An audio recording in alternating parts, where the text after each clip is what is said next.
Париж – це місто, яке не потребує особливого представлення. Тут навіть ліхтарі виглядають по-особливому. Розкішна архітектура паризьких вулиць і Лувр – найбільший музей світу. Що робить маркетинг з людьми? Це просто картина. Але сьогодні ми тут не лише заради класики. Ми покажемо контрасти Парижа. Як в митці.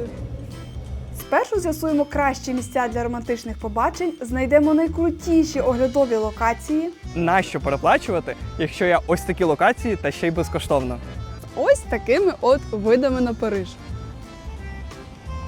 Спробуємо найдорожчий круасан в Парижі від всесвітньо відомого кондитера з 11-мільйонною аудиторією. По-перше, подивіться, який він глянцевий.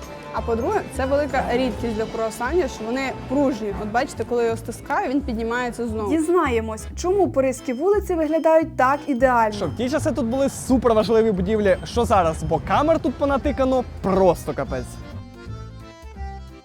І на завершення відвідуємо місця найпопулярнішого французького серіалу, який примагнітив ще більше туристів. Це той самий міст першого сезону, де знімалася супервідверта реклама парфюмів. That I would like to share with you. Very sexy, no? Sexy or sexist? Сьогодні ми вирішили зробити справжній виклик. Обидва маємо по 100 євро і покажемо, що можна побачити та зробити за ці гроші в Парижі. Готові? Давайте починати.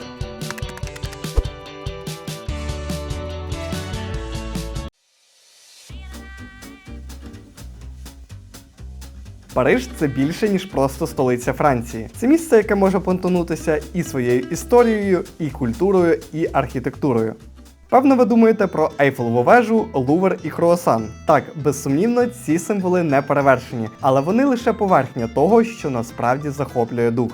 Париж – це місто, де мистецтво зустрічається з буденністю, а традиції змішуються з сучасністю. Історія Парижа починається ще в римські часи, коли місто називалося Лютеція. З того часу воно стало центром європейської культури й інновацій. Ви знаєте, що в середньовіччі Париж був найбільшим містом Європи, а ще це місто має понад 470 тисяч дерев, що робить його однією з найбільш зелених європейських столиць. Між іншим, Париж входить до трійки найвідвідуваніших міст світу і уступає лише Бангкоку та Лондону. Щороку більше 30 мільйонів туристів приїжджають сюди, щоб лишити тут свої грошенята. Париж – це, так би мовити, експерт в перетворенні грошей на спогади. Ще вчора це була моя зарплата, а сьогодні це спогад. Stop, where is the ball? Money? On what? No, where is the ball now? Where is the ball now? You see? Отже, де ми зараз? Ще в літаку. Приземляємось в аеропорт Бове, куди зазвичай прилітають лоукости. І ось перший лайфхак для бюджетних мандрівників. Гнучкість. Дуже велика гнучкість. Настільки, що ми летимо в Париж з Гданська, а повертаємося через Познань. Але заради таких квитків по 80 євро в один бік на двох можна і помандрувати трошки. Це ж майже магія економії. А це черга за квитками на автобус з аеропорта до міста. Їхати всього лиш, або комусь і не всього лиш 1,5 години. Квитки можна купити онлайн, але для антуражу стоїмо в черзі, бо цікаво, як воно все тут влаштовано. Дехто може скептично ставитися до Бове, адже він розташований за 100 кілометрів від Парижа, і це, мовляв, дорого. Погоджуюсь, перше заперечення має свої підстави, але з другим я не згодна. 35 євро в обидві сторони з людини може здаватись чималою сумою, але порівняно з цінами на авіаквитки це вигідніше, ніж летіти в ближчий аеропорт. Тож при плануванні подорожі врахуйте ці 35 євро у вашому бюджеті і підраховуйте, що буде вигідніше для ваших дат.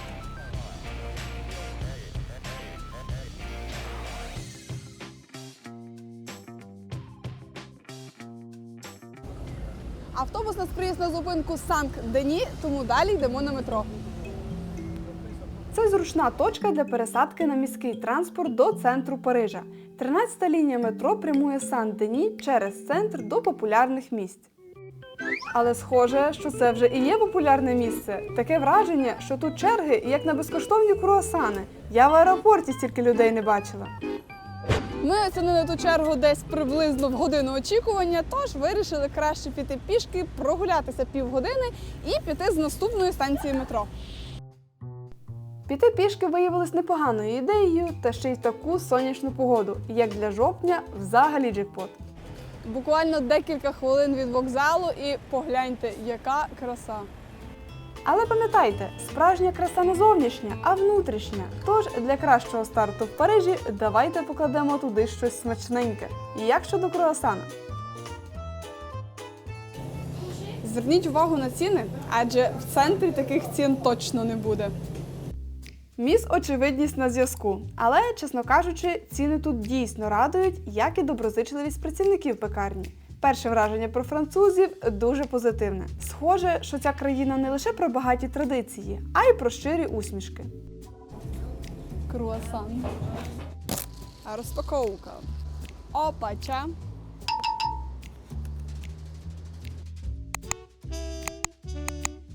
А це пустий круасан, але я б його назвала не пустим, а чистим, таким як від природи, знаєте.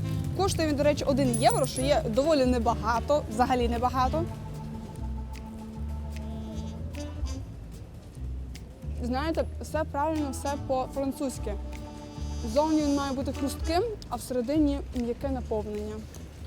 А цей красавчик круасанчик коштує 2 євро 10 центів, і я вже бачу, як багато тут нутелли.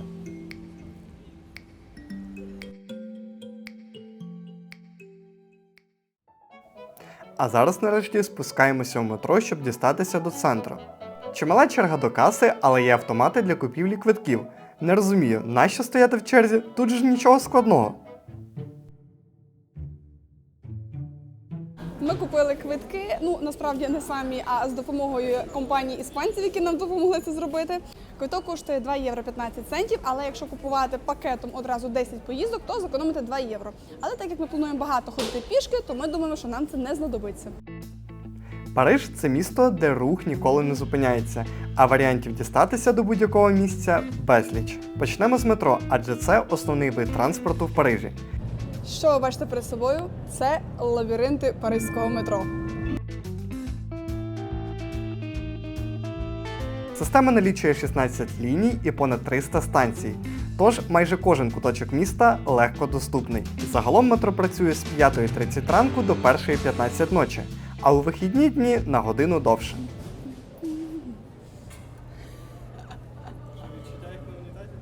Як в митці. Цікава річ ці двері на платформі? Ні, вони там не просто для краси. Не на всіх, але на центральних станціях так точно встановлюють ось такі от паркани, скажімо, для безпеки.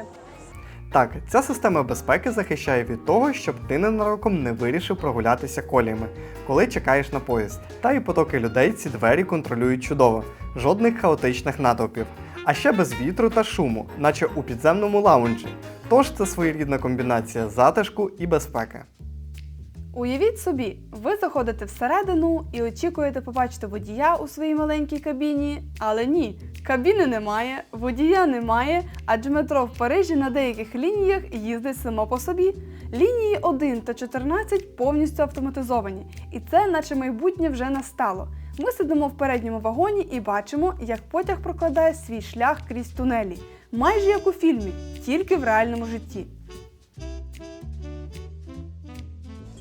А це перша за наш час перебування наземна станція метро. Але не думайте, що все метро закопане під землю. Близько 40% його маршрутів – це наземні ділянки. Тож, замість того, щоб дивитися лише на стіни тунелів, ви отримуєте можливість бачити реальний Париж крізь вікно. І що ще важливо, квиток діє 90 хвилин, тому можна встигнути пересісти кілька разів. Але ось нюанс – його треба зберігати до виходу, бо може знадобитися, щоб вийти з метро. Чим ближче до центру, тим більше натовпи людей на вулицях і в екскурсійних автобусах.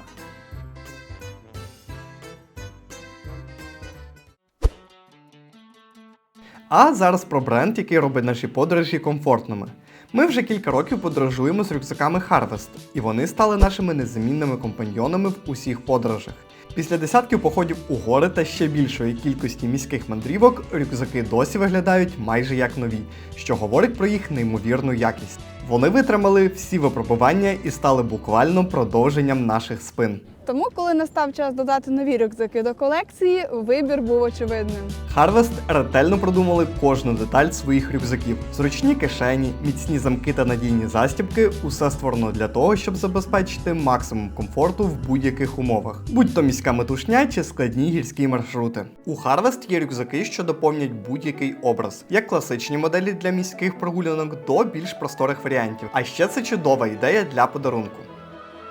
Крім того, Harvest мають гарантію якості на 1 рік та постгарантійне обслуговування. І ще один приємний бонус – безкоштовна доставка в їхні офлайн-магазини в Києві, Львові, Харкові, Дніпрі та Івано-Франківську. Harvest – це не просто рюкзаки, це український бренд, який допомагає підтримувати нашу економіку та допомагає ЗСУ. Асортимент можна переглянути за QR-кодом або за посиланням під відео.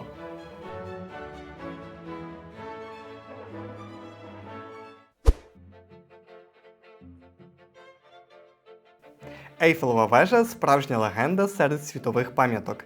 Парижани називають її «залізною леді», і вона, без сумніву, стала родзинкою Парижа, затінивши навіть такі давні скарби, як Нотр-Дам. Створена вона Гюставом Ейфелем та завершена майже 135 років тому. Ця вежа спершу задумувалася як тимчасова конструкція для всесвітньої виставки. Хто б міг подумати, що з часом вона стане вічним символом Парижа. Сьогодні висота 330 метрів, 18 тисяч залізних частин та 2,5 мільйона заклепок роблять її не просто шедевром інженерії, але й іконою Парижа. Цікаво, що під час будівництва вежі багато парижан вважали її мерзенною і навіть вимагали її демонтажу. Проте вежа здобула популярність, ставши не лише туристичним центром, а й важливим науковим об'єктом, де проводилися численні експерименти, зокрема в області радіо та телекомунікацій.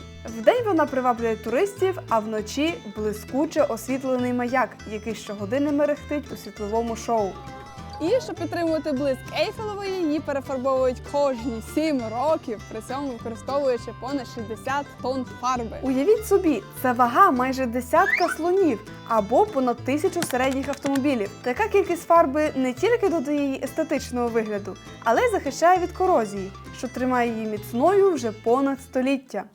Шановні, здається, саме час натиснути вподобайку і підписатися.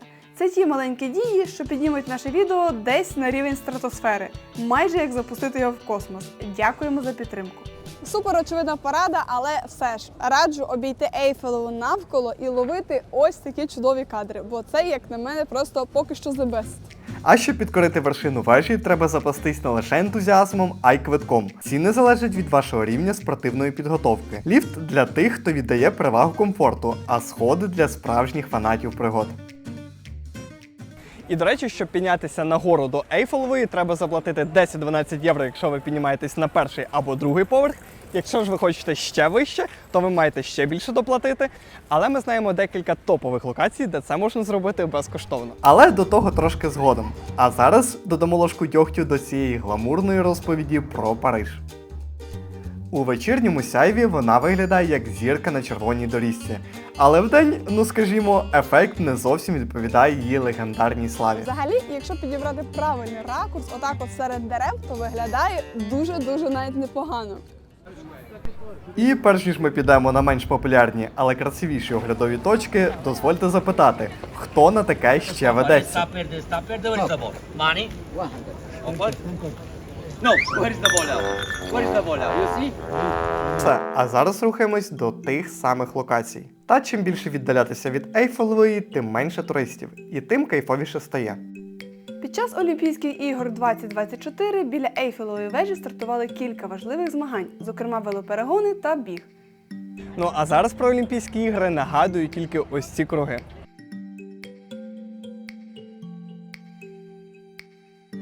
І як тільки перейти через міст через річку Сену, одразу, як бачите, інші кадри. А якщо піднятися по сходинках трошки вище, то видно Ейфелеву ще ліпший. Це місце розташоване через міст через Сену, звідки можна піднятися сходами до палацу Шайо. Але людей тут реально дуже багато, тому йдемо ще далі. Безумовно, Ейфелева вежа є однією з найфотографованіших пам'яток Парижа. Її величність можна побачити з багатьох вулиць, але не з усіх ракурсів вона виглядає так привабливо. Тож ходімо до одного секретного місця, звідки, на мою думку, відкривається найкрасивіший вид на цю іконічну конструкцію. Ну, а як на мене, це просто самий десерт і найкраща локація, з якої видно Ейфелеву вежу. Бо якщо іти по лівій стороні цієї будівлі, то Ейфелеву не видно. А як тільки ти виходиш справа, то малюється вежа, і вона виглядає максимально автентично, і начебто тут така захована поміж будинків.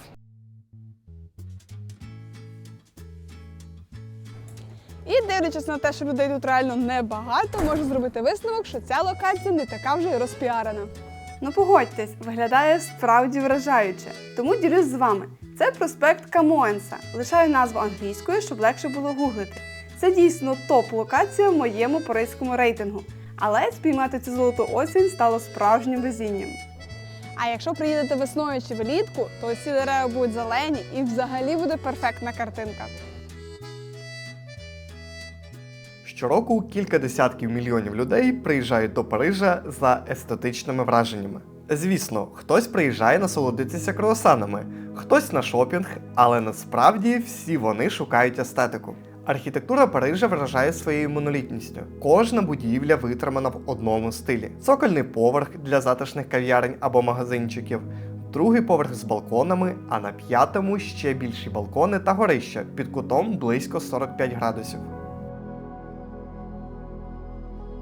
Так виглядає практично весь Париж. Але Париж не завжди виглядав так ідеально. Уявіть собі, що в 18 столітті Франція мала не надто приємну репутацію як одна з найбрудніших країн світу. Париж, наприклад, був справжнім хаосом. Сміття просто викидали на вулиці, вода була далека від чистоти, а тісні вулички міста більше нагадували лабіринт зі сміття.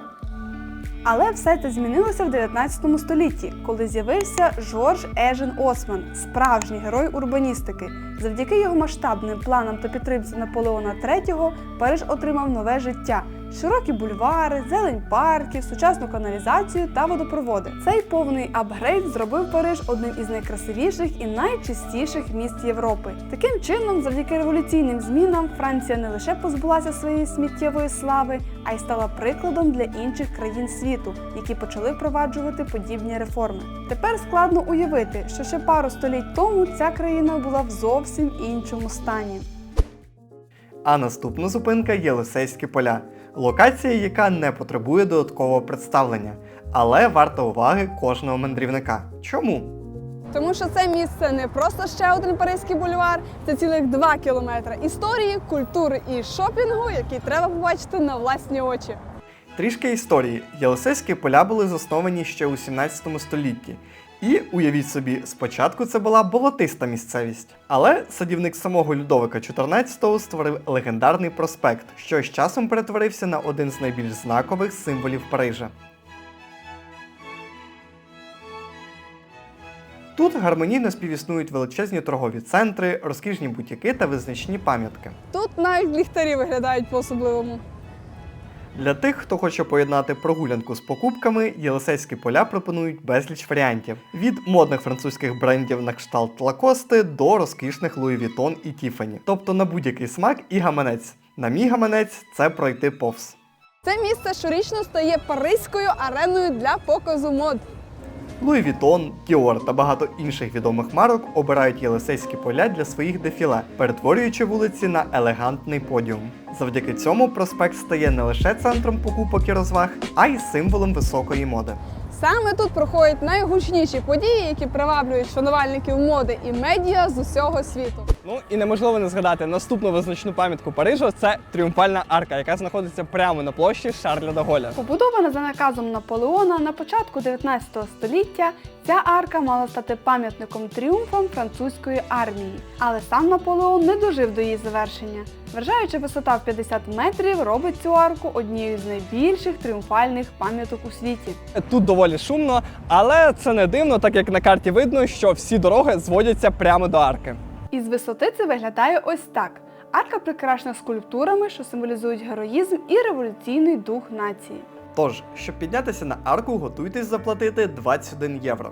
Та я не впевнений, що це варто моїх грошей, виглядає красиво, без сумніву, але мені подобається милуватися зовні і безкоштовно. Насправді висота цієї тріумфальної арки цілих 50 метрів, і мене дивує, настільки тут багато роботи. Тут все неймовірно деталізовано, і у мене просто щелепа відвисає від цього.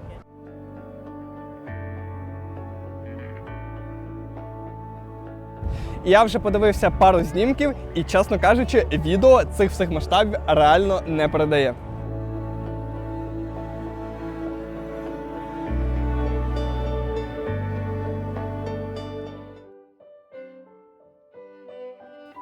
Мабуть, складно розпізнати, але це Apple Store. І як бачите, в Парижі вони трошки не такі.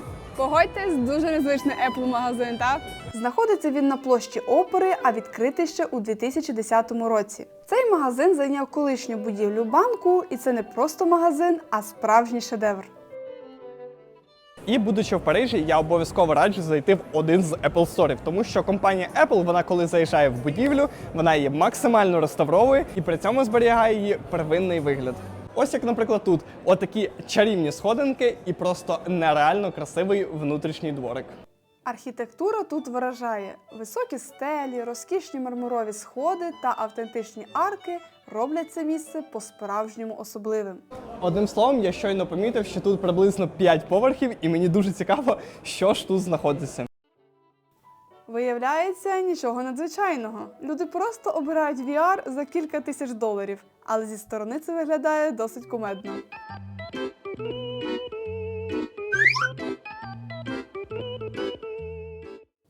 Відчуваєш себе в атмосфері класики, але з останніми моделями MacBook і iPhone поруч.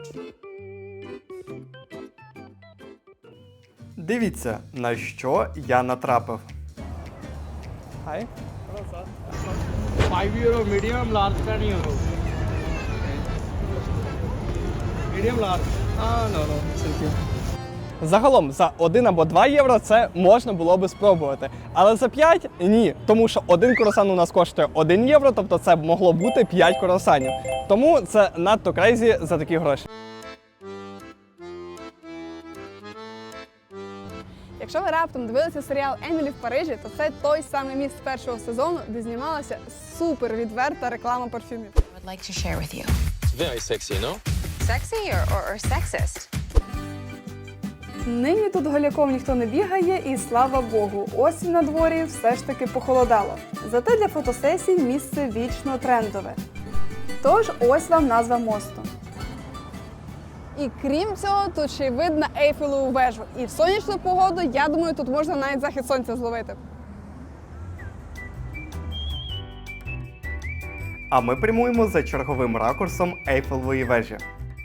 І ще однією класною локацією, з якої чудово видно Ейфелеву вежу, це біля закладу Ле Рекрутмент. Вдень, по ідеї, картинка має бути ще ефектнішою. Блакитне небо, а на ньому чітко видніється вежа. Але у нас вже вечір, і знаєте, це навіть краще. Світло стає м'якшим, кольори насиченішими і виглядає все це, на мою думку, більш романтично. Завдяки цьому ресторанчику і прикрашеними квітами ця локація реально виділяється серед інших. О, так, з декором у французів усе на найвищому рівні. Вони вміють створити таку атмосферу, що здається нічого особливого, але виглядає просто неймовірно. А ми чалапаємо до Лувру. Це не просто музей, а справжній епіцентр мистецтва. Колись тут тусувались королі, а тепер мільйони туристів щороку залітають за враженнями і топовими селфі на фоні Мона Лізи. Але спершу традиційна паризька черга. Ви спитаєте, чи завжди так багато людей? Мабуть, ні, скоріш за все.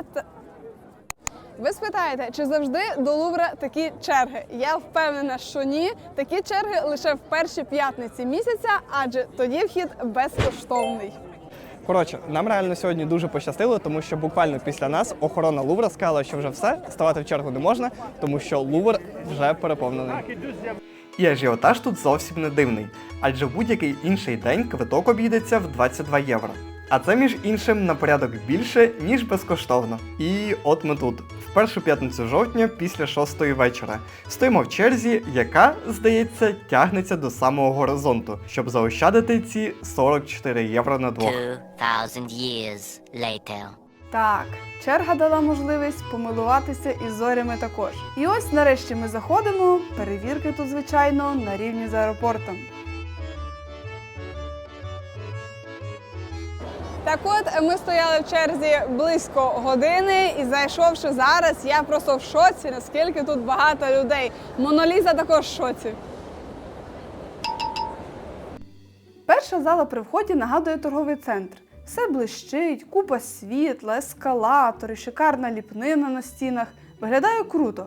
Але як тільки починаєш рухатися далі по залах Лувру, атмосфера стає зовсім іншою. Капець, як тут високо.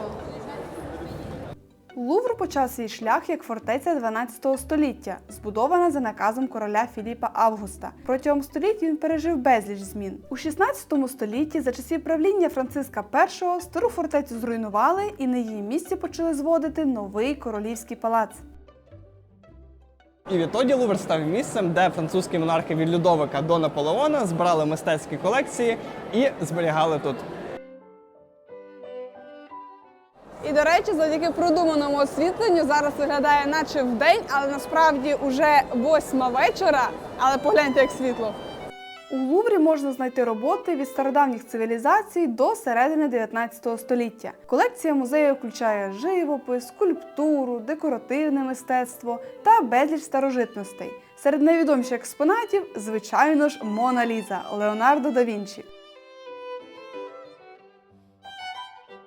Що робить маркетинг з людьми? Це просто картина, просто портрет.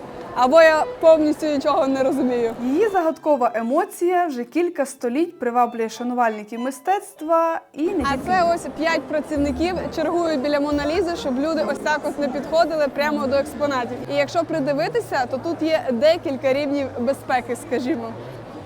Проте Лувр – це не тільки Мона Ліза. Музей містить понад 380 тисяч експонатів, зокрема твори італійських майстрів та фламандських художників. Колись Лувр слугував королівською резиденцією, а зараз є найбільш відвідуваним музеєм у світі. А ще кажуть, Ейфелева найбільш фотографована. Ну, не знаю. Маю сумніви, скажімо. А виявляється, що селфі модно було робити навіть тоді. Або ж це лише моя інтерпретація. І натхненні скульптурною естетикою прямуємо до виходу. Так дивно, що зовні ось цей дах виглядав реально невеликим в порівнянні з іншими будовами поруч, а знаходячись ось тут всередині, бачиш, що він реально гігантський. Але загалом думка така, що прикольно розглядати всі ці експонати, будучи в цьому всьому експертом. А так ми, як пересічні туристи, пробіглись одною залою, іншою, ну і все, ми біля виходу. Хотілося б так само телепортнутися до готелю, але, на жаль, такою суперсилою ми не володіємо. Але інколи дуже хотілося б. Тож, на цей раз користуємося силою метро. Ну і на завершення дня треба якихось калорій підкинути. Тож гайда в супермаркет.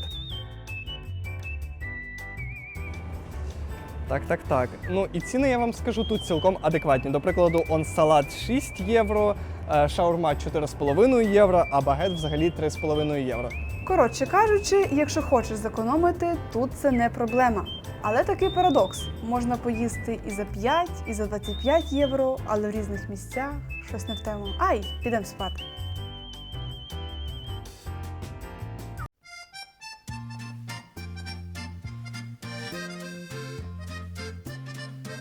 Доброго ранку вам із супер сонячного Парижа.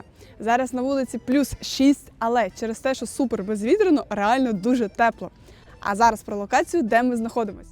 Це район Монмартр. Без перебільшення, одна з найколоритніших частин Парижа. Якщо ти шукаєш місце, де можна побачити справжній дух міста, з його вузькими вуличками, художниками, маленькими кафе й неповторною атмосферою, тобі саме сюди. Але найкращою ідеєю на ранок – це спершу зустріти схід сонця ось в цьому місці. Взагалі тут знаходиться базиліка, але відома вона більше як оглядова точка з ось такими от видами на Париж.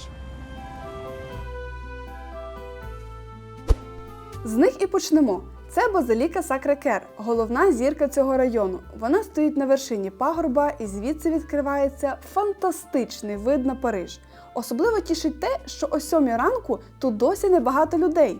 Схоже, що типовий турист в Парижі не прокидається так рано. Загалом, я так розумію, це ще одне популярне місце серед парижан. Але я впевнений, що без туристів тут також аж ніяк не обійшлося. Тут на паркані біля Сакракер справжній фестиваль романтики. Замки всіх кольорів і розмірів, із сердечками, ініціалами і навіть з освідченням. Цей паркан перетворився на такий собі музей кохання, кожен замок тут як обіцянка, залишена на згадку серед цієї легендарної атмосфери Монмартру. І поки одні скріплюють своє кохання такими от замочками, інші побудували на цьому цілий бізнес, ходячи і пропонуючи ці замки тут. А тепер про сам храм, на території якого ми знаходимось. Сакрекер – це те саме велике біле безе, яке височіє на Монмартрі, наче сторож, що споглядає за Парижем. Видно його звідусіль. І не дарма. Його куполи і білосніжні стіни з вапняку навіть дощі не здатні затьмарити. А ще сюди можна піднятися пішки, на автобусі або ось на фунікулері. Вибір за тобою – піднятись 270 сходинками чи скористатись фунікулером, який за 90 секунд домчить тебе до вершини. Ціна майже як на метро. Тож, якщо ноги просять відпочинку, обирай фунікулер і насолоджуйся дорогою. І знаєте, мені ця місцина сподобалася більше, аніж Ейфелева вежа. І ось чому. Ну, по-перше, на відміну від Ейфелевої, тут чудова панорама на місто та ще й безкоштовна. По-друге, тут можна зустріти схід сонця, а по-третє, як на мене, тут все ж менше людей, принаймні поки. Всередині храму одна з найбільших мозаїк у світі, а ще там стоїть знаменитий орган, на якому грали композитори-суперзірки. Потрапити до базиліки просто. Вхід вільний, а відчинена вона щодня з 6 до 22:30. Але, як і більшість туристичних місць в Парижі, тут також заглядають в особисті речі на вході.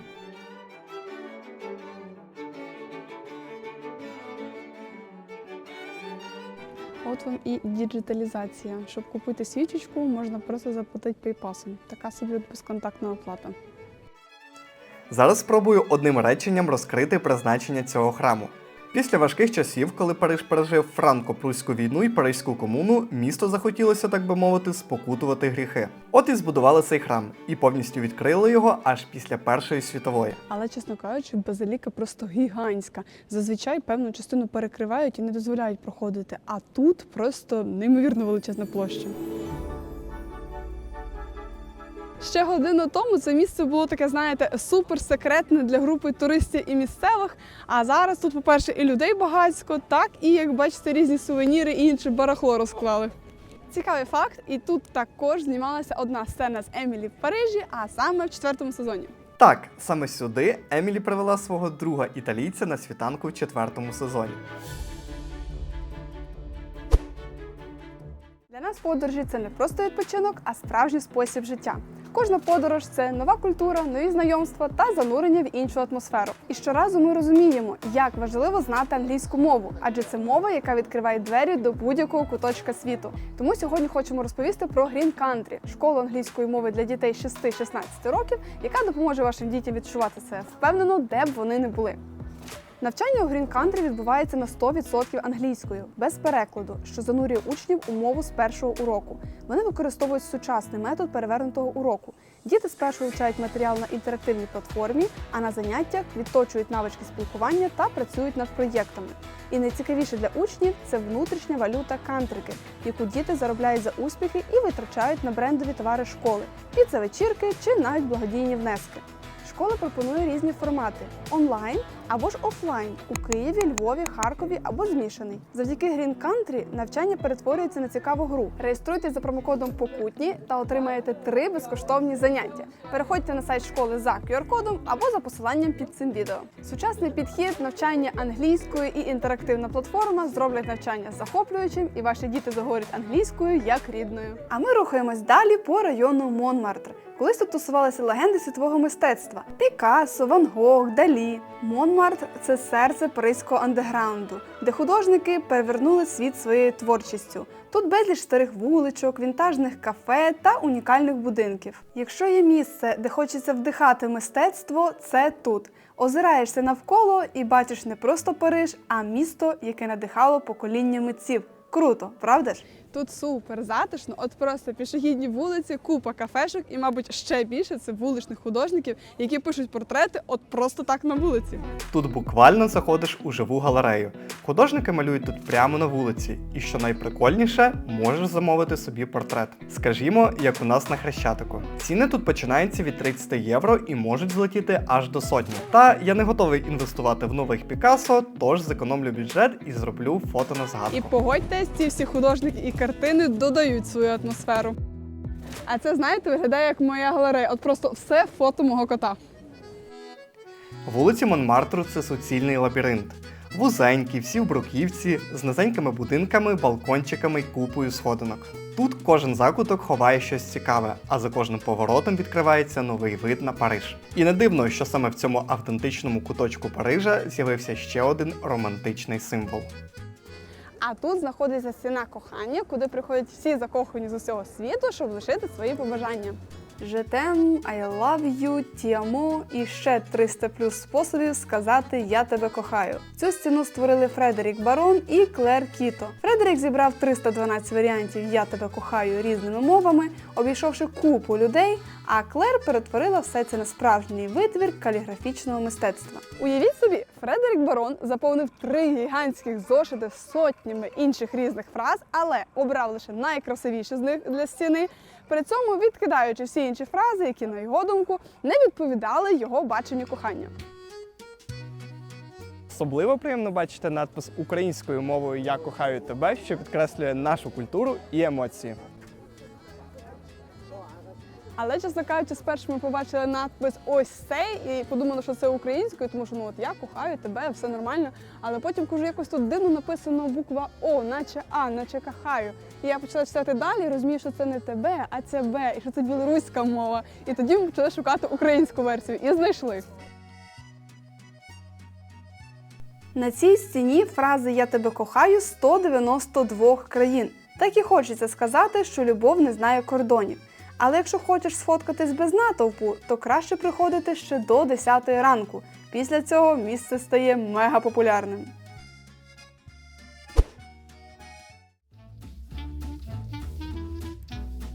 А що точно не набридне в Парижі, це пробувати круасани з різних пекарень. Тож, гайда на дегустацію.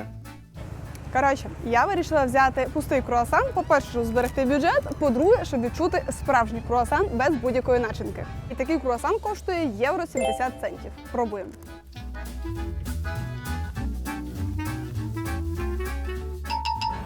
А я ж взяв круасан з шоколадом. Коштує він 2,10 євро, так би мовити, по-багатому. Що ж, треба спробувати. Він дуже смачний, тут дуже багато ось шарів, і я точно можу рекомендувати. А ми заходимо в галерію Лафаєт. Це не просто магазин, а справжня столиця шопінгу в самому центрі Парижа. Спершу може здатися, що це лише типовий паризький ТЦ. І так, і ні. Так, тут зібрані світові бренди, ароматні парфюми, дизайнерські речі і все це під одним дахом. Та ще й отаким красивим. Але нас сюди привів не шопінг, а оглядовий майданчик на даху. Та про нього трохи згодом. А зараз про моду і бренди раз вже прийшли. А чим ще славиться Франція, так це, звичайно ж, парфюмами. І тут їх просто неймовірна кількість видів. І, чесно кажучи, якщо спочатку здається, знаєте, гарний аромат, то зараз воно просто все змішалося і вже складно відчути щось конкретне. Це просто якась неймовірна суміш, яку, чесно кажучи, важко витримати. Але, схоже, консультантам тут справді по душі. Вони ж купаються в цих парфумах. Та не скажу, що мене все це цікавить, тож зосередьмося на красивих речах. Стіни в теплих кольорах, а деталі оформлення надають їм стильного вигляду. Але найголовніше – це стеля. Вона просто космічна. Величезна куполоподібна конструкція зі скла і металу, яка ніби сяє. Вітражі на стелі пропускають м'яке світло, створюючи казкову атмосферу. Так от, ця фотозона є безкоштовною, без черг, без нічого, і, як бачите, чудовий вид. А якщо хочете на ось отой от місточок, то треба зробити бронювання онлайн. В принципі, це недовго, почекати трошки в черзі, і тоді у вас буде 5 хвилин, група людей можуть пофоткатися ось там от. Виглядає цікаво, але не розумію, що там може бути такого, що я не можу подивитися звідси, без черги і очікувань. І разом з тим всім це не просто торговий центр. Тут є дещо особливе, і ми зараз це перевіримо, але для цього треба піднятися нагору. Крім шопінгу, тут на даху галереї можна насолодитися вражаючими краєвидами Парижа. Оглядовий майданчик розташований на 8-му поверсі та є абсолютно безкоштовним, що робить його одним із топових місць для споглядання столиці з висоти. Дістатися сюди легко, потрібно просто піднятися ескалатором всередині головної будівлі. Тераса працює з 10 ранку до 8 вечора. І відразу стає зрозуміло, що місце доволі популярне.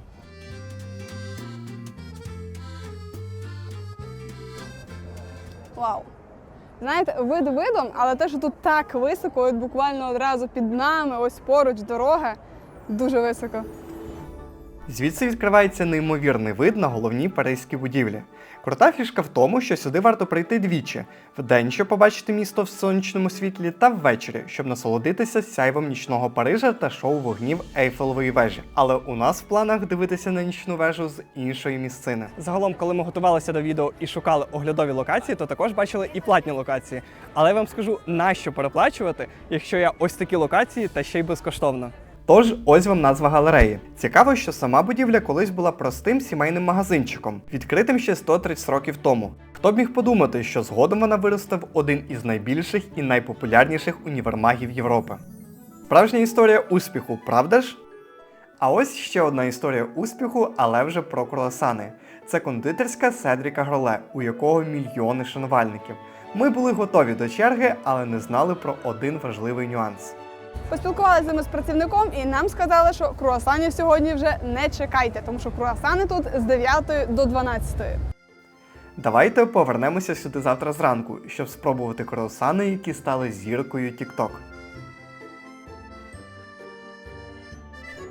Колись тут жили королі, а згодом це місце перетворилося на популярне місце для прогулянок парижан і, як бачите, не тільки.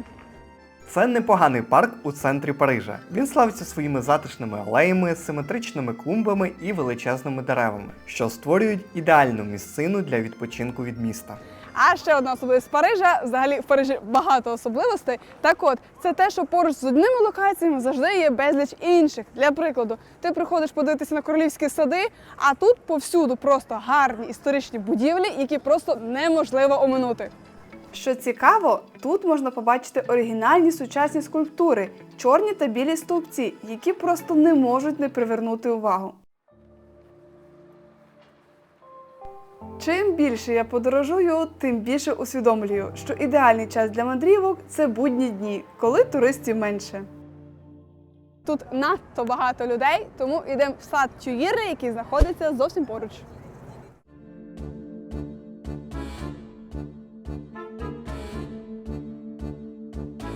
Але виявляється, тут людей не менше. І що дивно, що вчора ввечері ми проходили повз і реально людей не було. А сьогодні я не очікувала, що буде так багато.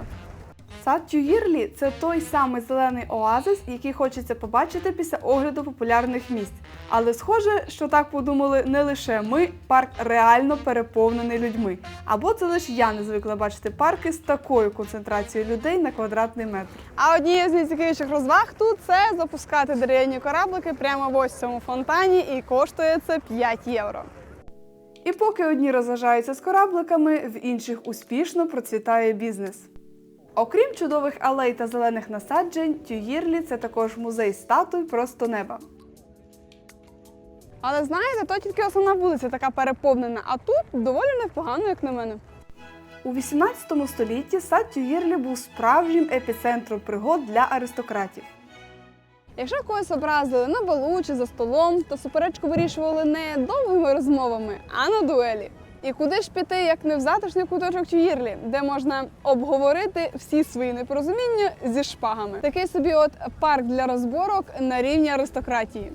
А ось тут можна розслабитися і просто спостерігати за життям парку. Питання, чи це місцеві, мабуть, відпадає.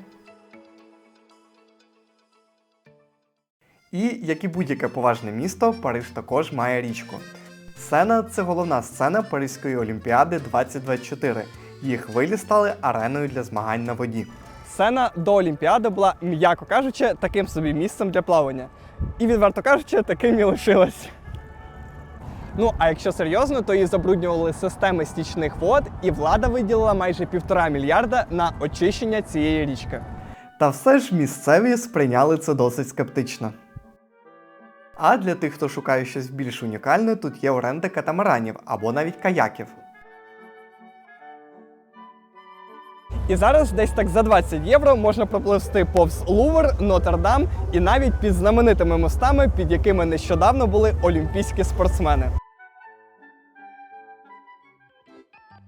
А що може бути краще, ніж вкотре зайти чогось поїсти? На шляху трапилась кафешка, яка б з виду мала б мати нормальні ціни. В принципі, так і є плюс-мінус. Спробуємо, досить смачно.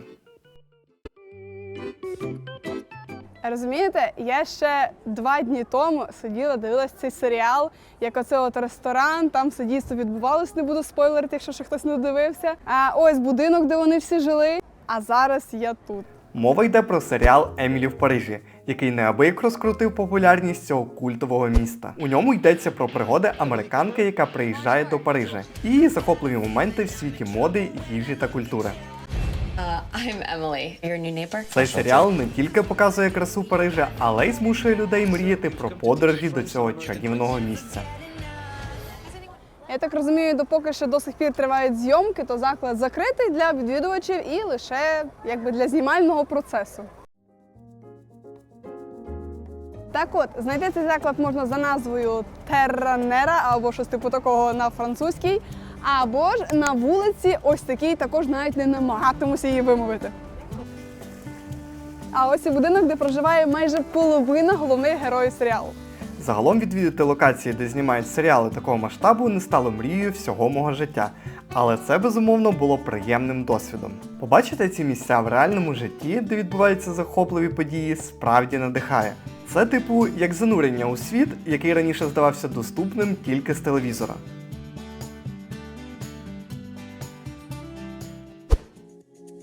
Ну і, звісно, ми не могли оминути Нотр-Дам.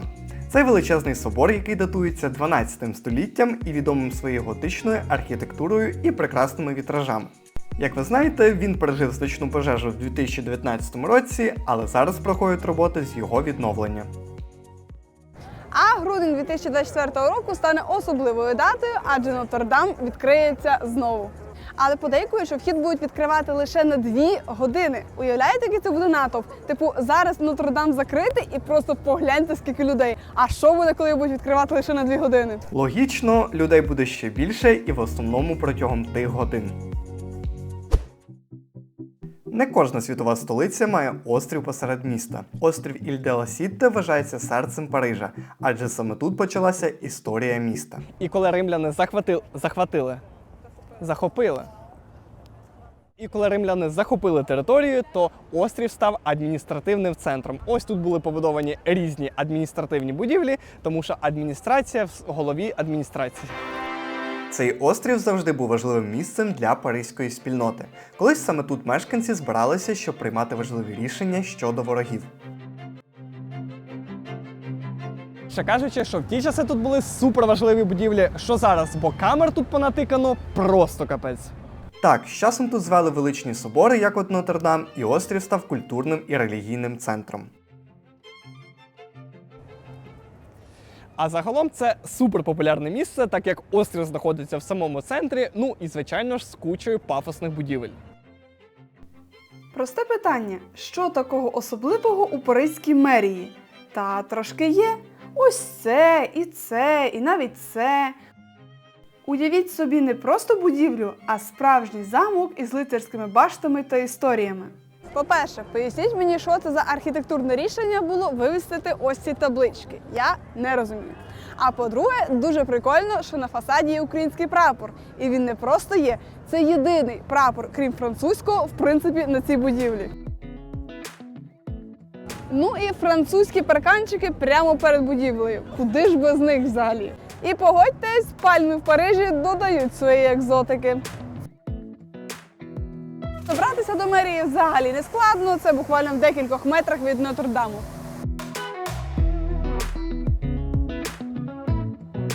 Велосипеди, звичайно, популярні в багатьох містах, але я ще ніде не бачила таких широких полос, так ще й в кожному напрямку, що головне. От затишок від цих вулиць аж пре. Ось хлопці аж попадали від захвату. Чуєш, модники йдуть зі. А вони зійшли. А якщо серйозно, то тут дійсно дуже гарно, то лише так, поодинокий екземпляр, а так тут дуже багато людей, кафешки, все дуже красиво і навіть ось такими от кафешками це просто взагалі. А це ще одне нетипове місце в Парижі – центр Помпіду. Його побудували як символ відкритості та доступності культури для всіх. Це свого роду є викликом звичній естетиці парижських будівель. На початку 70-х років президент Жорж Помпіду задумав створити простір, де сучасне мистецтво не просто виставляють, а роблять частиною життя міста. Архітектори підійшли до цього радикально. Всі інженерні конструкції, труби, ліфти, ескалатори винесли назовні. Це дозволило створити відкритий простір всередині для виставок, де відвідувачі можуть вільно пересуватися, не зустрічаючи стін чи коридорів. І прикиньте, це все знаходиться просто прямісінько в центрі Парижа, поруч з ось такими архітектурними шедеврами. Взагалі так, річ прикольна, але мати квартиру тут із видом сюди, і я думаю, взагалі не прикольно. До речі, зовні труби кольорові не просто так. Кожен колір позначає свою функцію. Блакитні – вентиляція, зелені – вода, жовті – електрика, а червоні – ескалатори. Коротше кажучи, як на мене, сумнівне рішення, хоча б із-за того, що це в центрі. Чи це я не в тренді, чи воно і справді тут не вписується? А ви як гадаєте? Ну, а якщо ви втомилися від Ейфелевої вежі, то тут є канал, який ідеально підходить для романтичних прогулянок, особливо ввечері. Це канал Сен-Мартен, наче і в центрі знаходиться, але досить непомітний для туристів. Це, скажімо, ще одна гідна місцина серед старих районів Парижа. Справа, що біля цього каналу значно менше туристів і його дуже полюбляють місцеві. Канал тягнеться від річки Сени на північ, з'єднуючи її з іншими каналами і перетинаючи різні історичні квартали. Перш за все, канал побудували для того, щоб вирішити проблеми з прісною водою, і також по ньому можна було перевозити різні товари. Проект фінансувався завдяки введенню нового податку на вино, що не зовсім подобалося мешканцям Парижа. Вино тут – це ж святе. А взагалі цей канал з часом втратив свою популярність і його навіть думали засипати. Але парижани були проти і зараз мають таке кльове місце для прогулянок.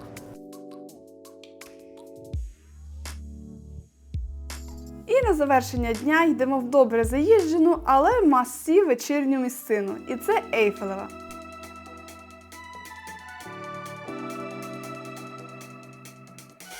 А ось і нічна Ейфелева. І знаєте, в такому світлі вона мені найбільш подобається. Можете вважати мене надто скучною, але якби не вечірнє освітлення, я б сказала, що заради самої Ейфелевої їхати в Париж немає сенсу. Проте саме зараз, коли вона сяє, можна відчути «О, так, вона дійсно буває неймовірно гарною». Виглядає реально дуже прикольно, але, на жаль, всього лише 5 хвилин на цілу годину. Щогодини на заході сонця вона запускає 5-хвилинне світлове шоу, при цьому сяє 20 тисячами лампочок і створює враження, що вежа всипана зірками. А на питання, чому вона завжди так сяє, сміливо можна відповісти, бо знає, як бути на висоті. Висота 330 метрів, до речі. Знаєте, така якась навіть уже новорічна атмосфера.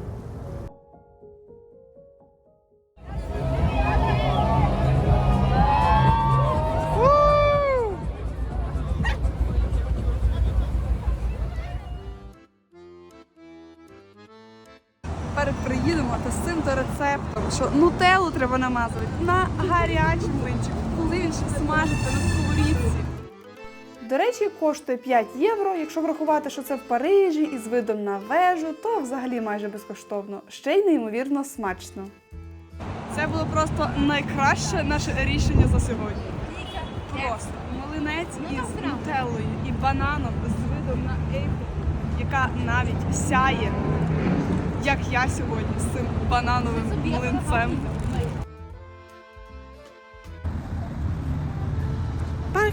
Париж! Круасан! Круасан! Мерсі! Ну, мерсі. Ну.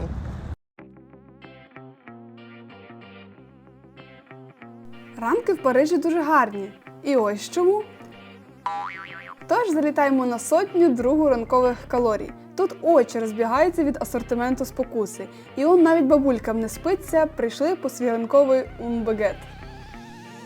Нам же потрібна миттєва зарядка для мозку, тож кавовий енергетик із жменькою глюкози буде в самий раз.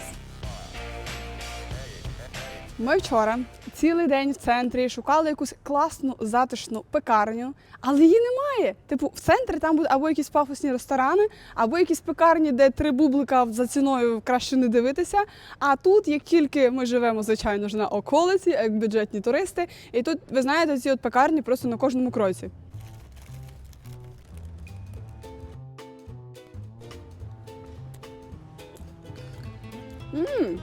Нарешті випічка із молочним шоколадом. Тут якась манічка на те, щоб робити випічку із гірким шоколадом. Я ж люблю молочний, і це прям топ.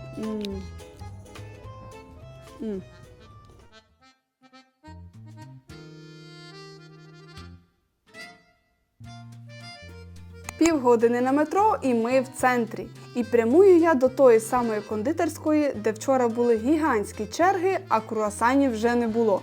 Сьогодні черга не менше, але з плюсів круасани. Ось вони. Зараз стою в черзі до кав'ярні пекарні Седріка Гроле, і знаєте, це просто найбільша черга до їжі, де я коли-небудь стояла. Тепер давайте розберемося, хто такий Седрік Гроле і чому люди готові годинами стояти в черзі за одним круасаном.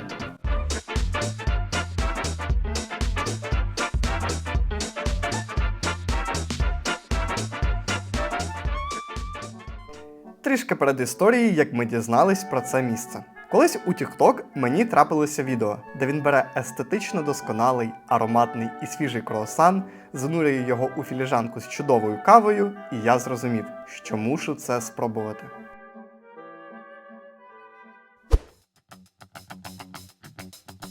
Цей французький кондитер підкорює TikTok.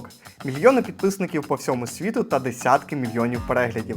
Його авторська кондитерська знаходиться в найкращих та найдорожчих містах світу, таких як Париж, Лондон, Канни та Сінгапур.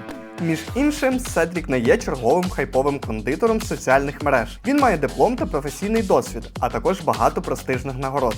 Це відрізняє його від багатьох інших професіоналів з TikTok, які не мають реального досвіду.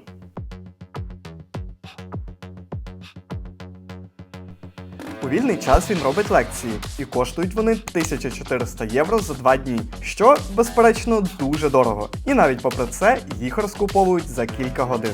Тільки уявіть, пекарня відкривається о 9 годині, але люди стоять чергу ще з 7, з 8, просто щоб потім не стояти в ось такій гігантській черзі. Черга ділиться на 2 типи. Ті, хто зробив бронювання онлайн, і ті, хто просто прийшов сюди. От і я подумала, чому б не зробити бронювання на сайті? А виявляється, забронювати місце можна тільки на кілька днів вперед. Крім того, бронювання коштує від 65 євро. Через це ти не можеш просто прийти, сісти і випити каву. Всі місця вже заброньовані. Я так подумала, може в цьому і є сенс не розширюватись, створювати певний ажіотаж і продавати місце з солідною націнкою. І не кажіть більше, що TikTok – це фігня для розваг, і як бачите, кмітливі люди на цьому цілий бренд побудували. А поки Аліна стоїть в черзі і уявляє свій ідеальний круасан, я вирішив заскочити в одне класне місце, яке знаходиться зовсім поруч. І це Опера Гарньє. Ну а черги стали просто невід'ємною частиною Парижу. Отже, зараз тут 2 черги. Одна для тих, хто придбали квитки онлайн, а інша, хто їх збирається придбати зараз. Oui, non, vous restez là, monsieur, pour faire la liste. Будівля вміщує понад 2200 глядачів і вважається однією з найгарніших оперних зал у світі. Зовнішній вигляд палацу – це справжній витвір мистецтва. Його фасад прикрашають численні скульптури, колони та позолочені деталі. Чесно кажучи, черга виглядала страшною, але вже нас там почали пускати. Щоб потрапити до палацу, треба придбати квиток за 15 євро. А для молоді до 26 років та деяких інших категорій є знижки, що зменшують вартість до 10 євро. Проте, на радощах, що черга рухалася дуже швидко, я упустив цей момент і переплатив 5 євро. Тож раджу бути уважнішим. Тільки переступаєш поріг, як тебе зустрічає розкішний інтер'єр, який вражає не менше, ніж зовнішній фасад. В оформленні інтер'єрів використовувалася величезна кількість мрамору, золота, бронзи та дзеркал. Для покриття багатьох елементів, таких як карнизи та деталі стін, на позолоту пішло близько 20 кг золота. Особлива увага приділялася кожній деталі, щоб створити атмосферу розкоші. Тут кожен елемент продуманий до дрібниць. Червоний оксамит сидінь, мармурові сходи, позолочені балкони – все це створює неймовірну французьку атмосферу і підкреслює грандіозність будівлі. А на вихідних це все виглядає зовсім не так, як очікувалося. І це не дивно, бо опера Гарньє – одна з найвідоміших будівель Парижа, і щороку її відвідують тисячі туристів з усього світу, щоб зробити фоточку на фоні цих шедевральних сходів. Та туристів тут просто неймовірно багато. Але що точно я не раджу, це приходити сюди в неділю. Постояти в черзі, щоб зробити фото на фоні сходів, як на мене, це просто крейзі. Отже, я б цей палац поділив на 3 найінстаграмніші зони. Величезні сходи, велика зала і зала для глядачів. І саме прикольне це ось ця люстра, яка важить приблизно 7 тонн, зроблена з бронзи і, здається, кришталю. Виглядає все дуже-дуже-дуже по-багатому і помпезно. А при виході з опери є крамниця, через яку ви зобов'язані пройти, так як це єдиний вихід. Вона розташована у вестибюлі і має асортимент сувенірів, пов'язаних з театром. Від книг про історію опери до ювелірних прикрас, статуеток балерин та афіш до вистав. А поки ми тут залипали на архітектурні шедеври, настала черга Аліни за круасанами. So here we have here the cinnamon croissant, the vanilla flan, the chocolate croissant, regular croissant, baguette viennoise with chocolate and vanilla, and pain suisse. Pain suisse is chocolate and vanilla cream inside. There we have the pastry.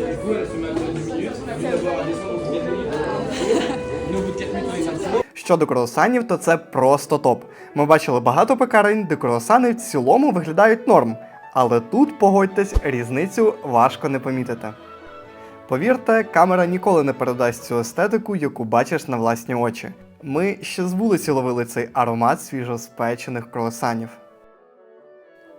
До речі, професія кондитера у Франції – це не просто робота, це покликання. Вона вимагає багаторічного навчання і постійного вдосконалення. Тут найелітніші кондитерські школи готують фахівців світового рівня, але ціна на навчання – це щось космічне.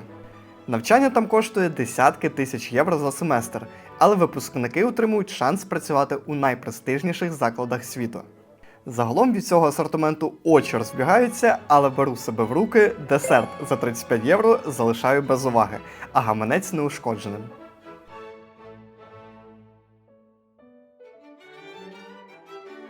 А ми переміщуємось у місце поряд, приблизно 10 хвилин звідси. Вау! І навіть Starbucks тут виглядає оперно. Starbucks Opera в Парижі – це один з найвідоміших і найкрасивіших кав'ярень мережі. По-перше, це перший Starbucks у Парижі. По-друге, назва опера не просто так. Це пов'язано з розташуванням кав'ярні, знаходиться вона в самому центрі Парижа, неподалік від знаменитої опери Гарньє та бульвару Осман. Зазвичай я не ходжу в Starbucks, як мінімум, тому що я не п'ю по пів-літра кави, але, як бачите, цей Starbucks того вартий. Ця кав'ярня – це шедевр. Вона вирізняється унікальним дизайном, який відрізняється від звичних мінімалістичних інтер'єрів Starbucks. Вона розташована в історичній будівлі з багатою архітектурною спадщиною. Інтер'єр прикрашений мармуром, дерев'яними панелями і високими стелями з ліпниною. Знаєте, не гірше будь-якого музею. І прийшли ми сюди ще з другої причини, щоб нарешті спробувати круасани Седріка. А тепер до основного питання. Ви спитаєте, чому, власне, не випити кави з таким десертом в самій пекарні? А я відповідаю, щоб це зробити, треба зарані забронювати столик. І це, в принципі, не проблема. За 3-5 днів це можна зробити, столик є, все гуд. Але є одна проблема, це те, що бронювання йде від певної суми, і там початкова сума – це 65 євро або 85 євро. А це, чесно кажучи, трошки забагато. Взагалі не вкладається в наш бюджет, тому краще купити десерти там, а випити кави із цими десертами тут. А як його дістати?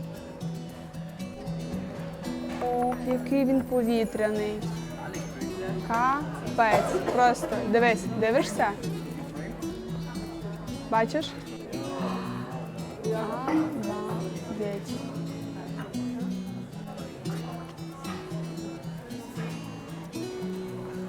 Ви готові до цього?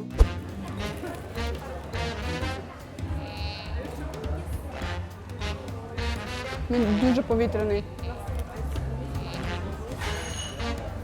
Дуже прикольний. Хоч і він пустий, як кажемо ми, без начинки. Правда, тут це говориться regular, типу звичайний. Ну, ми говоримо пустий або без начинки, тепер будемо знати, що це називається regular. Але він дуже смачний. Але така бездоганність коштує відповідно. Звичайний круасан коштує 4 євро, а ті, які з шоколадом, 6 і 10 євро. До речі, а ви як вважаєте, чи варто воно своїх коштів? Переходимо до наступного екземпляру. Це un croissant. Аж провалюються пальці. Ну, так, він ідеальний, просто. Такий же пишний, як ти. І пробуємо. Мені аж жаль його вкушувати, чесно кажучи.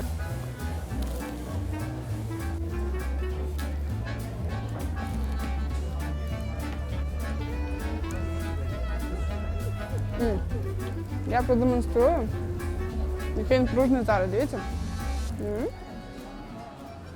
Бо всі круасани, які ми їли в Парижі до цього, такої функції не мали. І щоб виправдати свою ціну, погляньте, які вони пакети дають. Аж викидати не хочеться. Загалом круасани смачні, але, як на мене, над асортиментом треба попрацювати і додати круасани з молочним шоколадом. Тільки що була перерва почитати коменти, і це просто любов. Дуже дякуємо вам, що пишете коменти. Реально, це просто плюс 100 до натхнення, і за підписку я просто розтану. Щоб дістатися наступної локації, стрибаємо в автобус і продовжуємо тестувати паризький громадський транспорт. Автобуси тут, які мають бути в Європі, комфортні, зручні та сучасні. Єдиний нюанс – оплатити можна лише готівкою. Незвично, але не критично. Коли думаєш про Париж, уявляєш стримані сірі, бежеві, темно-сині кольори. Але на Рю Кремьо все зовсім по-іншому. Ця вулиця стала справжнім хітом соцмереж, адже вона не раз ставала найпопулярнішою вулицею Парижа. Це справжній феєрверк яскравих кольорів. Старі двоповерхові будинки з 19 століття ніби переносять у зовсім інший світ. Але погодьтесь, моя чорна парасолька тут взагалі не вписується. Зате рюкзак точно вписується. Рю Кремьо знаходиться в районі Квінзевінг і названо на честь юриста Адольфа Кремьо, який допомагав єврейській громаді. Дуже гарно. По кольоровій гамі мені це взагалі Італію нагадує. Місцеві мешканці помітили, як туристи облюбували їхню вулицю для фотосесій і створили інстаграм-аккаунт Клаб Кремьо.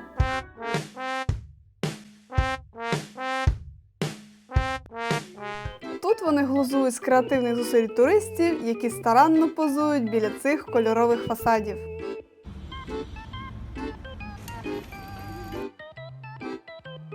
Можна сказати, що дощ зіпсував плани, але по факту, якщо вдуматися, то цей чарівний дощик розігнав усіх туристів, і тепер тут гуляють одні лише трушні туристи. Я б сказала, що відвідати Рю Кремьо треба, щоб відчути Париж трошки з іншого боку.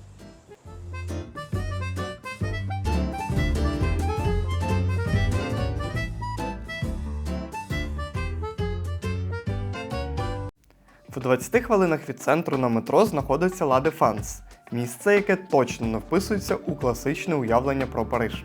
Ла Дефанс – це район, де майбутній Париж зустрічається з сучасністю. Це, мабуть, важко повірити, але це також Париж. Тут усе трохи нетипово. Величезні скляні хмарочоси, офісні будівлі, корпоративні центри. На перший погляд здається, що тут лише бізнес та офіси. Але Ла Дефанс – це більше, ніж просто діловий центр. Район побудований у 50-х роках, і тут розміщені величезні корпорації із світовими іменами. Працюють вони у різних сферах – енергетика, банківська справа, страхування і будівництво. Саме завдяки цьому тут завжди кипить життя. І хоча це бізнес-хаб, його жителі не тільки бізнесмени у костюмах. Активність тут з самого ранку, коли офісні працівники поспішають на роботу, а над містом піднімається денне світло. Ла Дефенс – це також гігантська арка висотою 110 метрів, яка не лише є символом району, а й утворює пряму лінію з тріумфальною аркою. Ну, а як на мене, то це дуже класний контраст звичайній паризькій естетиці. На мою думку, цей район додає Парижу нотку сучасного драйву і виглядає як шматочок майбутнього серед класика. Цікавий факт, що люди на початку були не в захваті від будівництва цього району. Тут цінують естетику, і багатоповерхівки, які б змінили архітектурний стиль Парижа, не вписувались у цінності місцевих. І звичайно, щоб зберегти ідентичність Парижа, то цей район побудували подалі від центру міста. Також тут знаходиться найбільший торговий центр у Парижі, що є водночас одним з найбільших у Європі. Коротше кажучи, кльове місце, щоб заскочити, круті контрасти, лишився задоволеним. Скажімо, такий собі Нью-Йорк на околицях Парижа.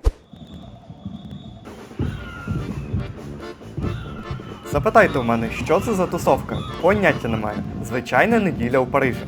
Тож іду питати в одного з учасників.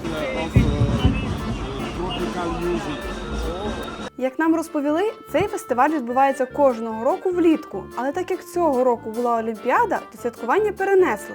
День фестивалю затверджується на державному рівні, організатори працюють із держустановами, щоб отримати всі необхідні дозволи та підтримку. Це включає узгодження дати, місця проведення і забезпечення безпеки. Цей фестиваль – це все, що вам треба знати про дотримання прав емігрантів. Знаєш? Маєш? Візьмеш? Я приїхала в Париж з думкою, що він переоцінений. Але за ці дні, не знімавши кілька годин матеріалів, я розумію, як же я помилялася. Париж прекрасний. Париж про естетику. Париж – це місто, куди можна повертатися знову і знову. А на цьому наша подорож закінчується, тож підпишись, постав лайк і не забудь. Знаєш, Вліпенити ти по башці не забудь. знаєш? Знімаю. Знаєш? Так. А на цьому наша подорож закінчується, і якщо нам вдалося передати атмосферу Парижа, то підпишись, постав лайк і напиши комент.